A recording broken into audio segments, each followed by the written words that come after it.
ഇന്ന് നമ്മളിവിടെ തയ്യാറാക്കാൻ പോകുന്നത് പയ്യോളി ചിക്കനാണ്. അപ്പോൾ ഇത് വളരെ എളുപ്പത്തിൽ അധികം ഇൻഗ്രീഡിയൻസ് ഒന്നും ഇല്ലാതെ തന്നെ പെട്ടെന്ന് നമുക്ക് തയ്യാറാക്കിയെടുക്കാൻ പറ്റുന്ന നല്ലൊരു ചിക്കൻ ഫ്രൈ ആണ്. ഇതെങ്ങനെയാണ് തയ്യാറാക്കിയെടുക്കുന്നത് നമുക്കൊന്ന് നോക്കാം. ഇതിനായിട്ട് നമ്മൾ ആദ്യമേ ചിക്കൻ ഇവിടെ മാരിനേറ്റ് ചെയ്തതായിട്ടുണ്ട്. അതിനായിട്ട് ഞാനിവിടെ കാശ്മീരി ചില്ലി ഒരു 20 എണ്ണം എടുത്ത് ചൂടുവെള്ളത്തിൽ കുതിർത്ത് നന്നായിട്ട് അരച്ചെടുത്തിട്ടുണ്ട്. അപ്പോൾ നല്ല പേസ്റ്റ് പരുവത്തിൽ ഇത് അരച്ചെടുക്കണം. നമ്മളിതിലേക്ക് എരിവിനായിട്ട് പച്ചമുളകാണ് ചേർത്ത് കൊടുക്കുന്നത്. അപ്പോൾ നമ്മളിത് നന്നായിട്ട് ഇവിടെ അരച്ചെടുത്ത് കൊടുത്തിട്ടുണ്ട്. അതിൽ ഒരു 4 table spoon Kashmiri chilli paste നമ്മൾ ഇതിലേക്ക് ചേർത്ത് കൊടുക്കുകയാണ്. ഇനി ഞാനിതിലേക്ക് ഇഞ്ചി ചതച്ചത് 2 ടേബിൾ സ്പൂൺ ചേർത്ത് കൊടുത്തിട്ടുണ്ട്. നമ്മളിതിൽ വെളുത്തുള്ളി ചേർക്കുന്നില്ല.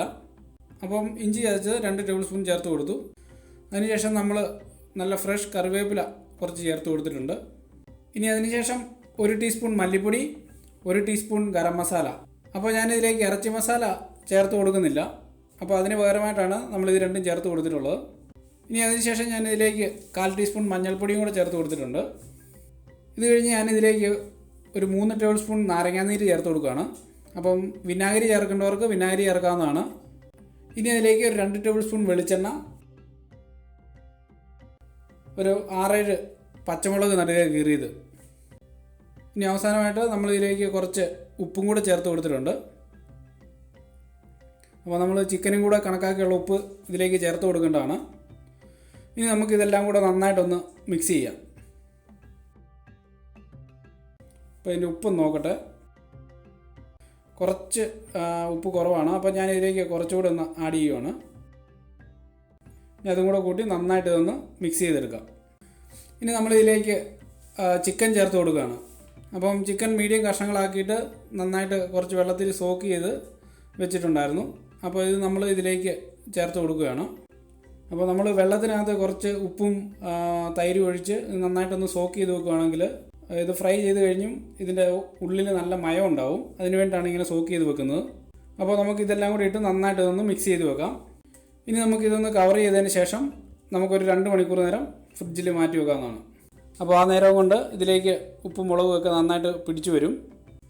ഇനി നമുക്ക് ഒരു 1/2 കപ്പ് തേങ്ങ ഒന്ന് മുളക് പുരട്ടിയെടുക്കാം. അതിനായിട്ട് ഞാനൊരു 1 table spoon Kashmiri chilli paste ചേർത്ത് കൊടുത്തിട്ടുണ്ട്. പിന്നെ ഇതിലേക്ക് ആവശ്യത്തിന് ഉപ്പും കൂടെ നമുക്ക് ചേർത്ത് കൊടുക്കാം. ഇനി നന്നായിട്ടൊന്ന് തിരുമ്മി പിടിപ്പിച്ച് നമുക്ക് മാറ്റി വെക്കാം. അപ്പോൾ ഇത് അവസാനം ഫ്രൈ ചെയ്ത് ചിക്കനിലേക്ക് ചേർത്ത് കൊടുക്കാൻ വേണ്ടിയിട്ടാണ് നമ്മളിങ്ങനെ മാരിനേറ്റ് ചെയ്ത് വെക്കുന്നത്. ഇനി നമുക്ക് ഇതും മാറ്റി ഒരു 2 മണിക്കൂർ നേരം ഫ്രിഡ്ജിൽ വെക്കാം. ഇപ്പോൾ ഏകദേശം 2 മണിക്കൂർ കഴിഞ്ഞു. നമുക്ക് കുറച്ച് വെളിച്ചെണ്ണ ചൂടാക്കാം. ഇപ്പോൾ നമ്മുടെ എണ്ണയൊക്കെ നന്നായിട്ട് ചൂടായി വന്നിട്ടുണ്ട്. ഇനി നമ്മൾ ഇതിലേക്ക് ചിക്കൻ പീസ് ഓരോന്നിട്ട് നന്നായിട്ടൊന്ന് ഡീപ് ഫ്രൈ ചെയ്തെടുക്കാം. അപ്പോൾ ഒരുപാട് അങ്ങോട്ട് തിക്കി നിറയ്ക്കേണ്ട ആവശ്യമില്ല. ഒന്ന് കുറച്ചൊന്ന് വിട്ടുവിട്ട് കിടക്കുന്ന പോലെ നിറച്ചാൽ മതിയാവും. എങ്കിലേ നന്നായിട്ട് ഒന്ന് ഫ്രൈ ആയി വരത്തുള്ളൂ. അപ്പം ഹൈ ഫ്ലെയിമിൽ തന്നെ ഇട്ട് നമുക്കിത് നന്നായിട്ട് ഫ്രൈ ചെയ്തെടുക്കാം. ഇനി ഒരു 5-6 മിനിറ്റ് കഴിയുമ്പോൾ നമുക്കിതൊന്ന് മറിച്ചിട്ട് കൊടുക്കണം. അപ്പം വളരെ സൂക്ഷിച്ച് തന്നെ മറിച്ചിടണം, ഇല്ലെങ്കിൽ എണ്ണയൊക്കെ പൊട്ടി മേത്ത് തെറിക്കും. അപ്പോൾ നമുക്ക് ഇതുപോലെ ഒരു സ്പൂണോ എന്തെങ്കിലുമൊക്കെ ഉപയോഗിച്ച് ഇത് പതുക്കെ ഒന്ന് തിരിച്ചിട്ട് കൊടുക്കാം.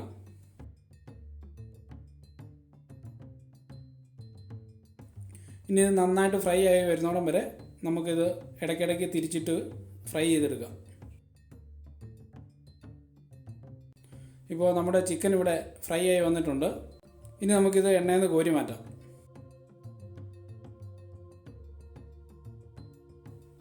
അപ്പോൾ ഒരു കോരി മാറ്റുമ്പോൾ ടിഷ്യൂ പേപ്പർ ഇട്ട് അതിലേക്ക് എടുത്ത് മാറ്റുവാണെങ്കിൽ ഇതിലെ എണ്ണയൊക്കെ പെട്ടെന്ന് അങ്ങ് വലിഞ്ഞു പോയിക്കോളും.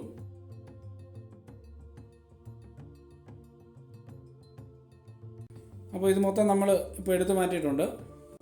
ഇനി നമുക്ക് ഇതുപോലെ തന്നെ ബാക്കിയുള്ള ചിക്കനും പെട്ടെന്ന് തന്നെ ഫ്രൈ ചെയ്തെടുക്കാം.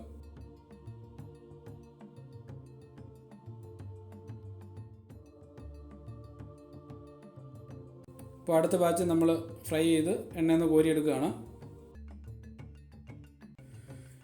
ഇനി നമുക്കിതിൽ അവസാനം അടിഞ്ഞിരിക്കുന്ന പൊടിയും കറിവേപ്പിലയൊക്കെ ഇവിടെ ഒന്ന് കോരി മാറ്റാം.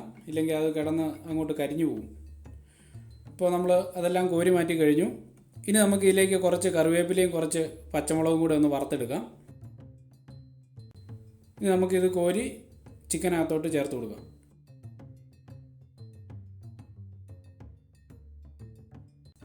ഇനി നമുക്ക് അടുത്തതായിട്ട് നമ്മൾ ആദ്യമേ തന്നെ മുളക് പുരട്ടി വെച്ചിരിക്കുന്ന തേങ്ങയും കൂടെ ഒന്ന് വറുത്തെടുക്കാം. വെളിച്ചെണ്ണയ്ക്കകത്ത് കോഴിനെയ്യും എല്ലാം കൂടെ ഉള്ളതുകൊണ്ടാണ് ഇപ്പോൾ ഇത് പതഞ്ഞു വരുന്നത്. ഇപ്പോൾ ഇത് കറക്റ്റായിട്ടുണ്ട്. ഇനി നമുക്കിത് ഒന്ന് കോരി മാറ്റാം. ഇനി ഇതിൻ്റെ എണ്ണയൊന്ന് വലിഞ്ഞു കഴിയുമ്പോൾ നമുക്കിത് ചിക്കനിലേക്ക് ചേർത്ത് ഒന്ന് മിക്സ് ചെയ്തെടുക്കാം. അതിനുശേഷം നമ്മുടെ ചിക്കൻ ഫ്രൈ നല്ല ചൂടോടുകൂടി തന്നെ സെർവ് ചെയ്യാവുന്നതാണ്. ഇപ്പോൾ നമ്മുടെ പയ്യോളി ചിക്കൻ ഫ്രൈ ഇവിടെ റെഡി ആയിരിക്കുകയാണ്. എല്ലാവർക്കും വീഡിയോ ഇഷ്ടമായെന്ന് കരുതുന്നു.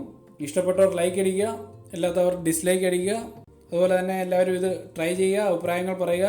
Thank you for watching my video.